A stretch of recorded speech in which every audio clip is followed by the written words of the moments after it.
This is another big story we are tracking. Police in Wisconsin say at least 2 people are dead after a shooting erupted at an overnight protest in Kenosha, Wisconsin. It was the 3rd night of protests over the police shooting of Jacob Blake. CBC's Natalie Collada is on the story. We've got to give our viewers a warning, Natalie. Some of them might find the video we're going to show disturbing. Bring me up to speed. What's the latest? Well, Suhanna, police this morning have confirmed 2 people have died. A 3rd person was taken to hospital with serious but non-life-threatening injury when a clash came between a person armed with a long gun and protesters. We know very little details because police aren't releasing much this morning. What they are confirming is that this happened at 11:45 last night, just before midnight, and that 2 people have died. And as I said, a 3rd person was injured. They are looking for the gunman here. However, more details have surfaced on social media. We are going to show 2 videos of this incident, Suhanna, but as you said, a warning to viewers, they are disturbing. They do involve graphic content. Now, the first video we're going to show you, we'll start with, shows the incident itself and then the rush by protesters to help the injured. Have a look. Oh, he got a gun, baby. Oh, they shooting. Oh, he shot him. Get back.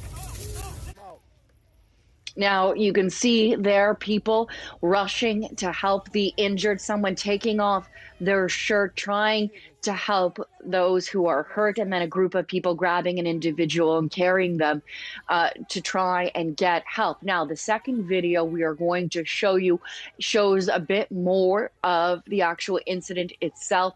You see the armed individual clash with protesters, shots ring out, protesters then chase this individual who then falls. There are more shots that ring out. Now, we have edited the portion where the individual falls, and then there are more shots. We then will see the individual walking towards police with the long gun strapped to their chest, hands held up, but yet police, despite being just meters away, roll on by. Now, again, a warning, this video is graphic and disturbing.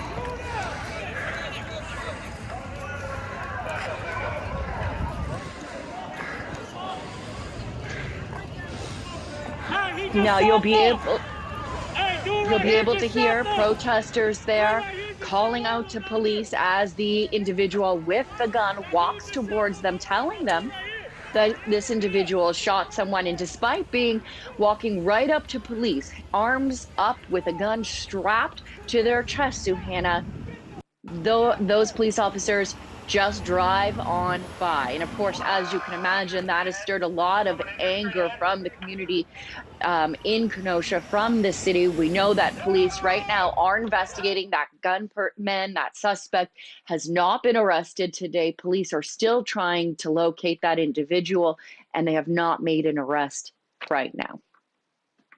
Natalie, what else are you seeing from Kenosha?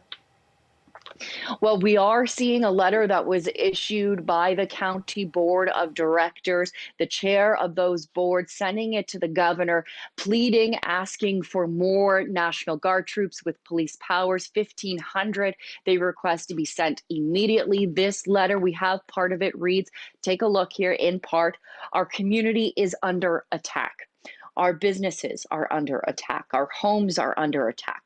Our law enforcement agencies need additional support to bring back civility to our community. Now, no response from the governor of Wisconsin as of yet, but who we have heard from this morning is the lawyer for the family of Jacob Blake, the man who was shot several times by police that sparked this protest in the back. Here's a look at what he had to say.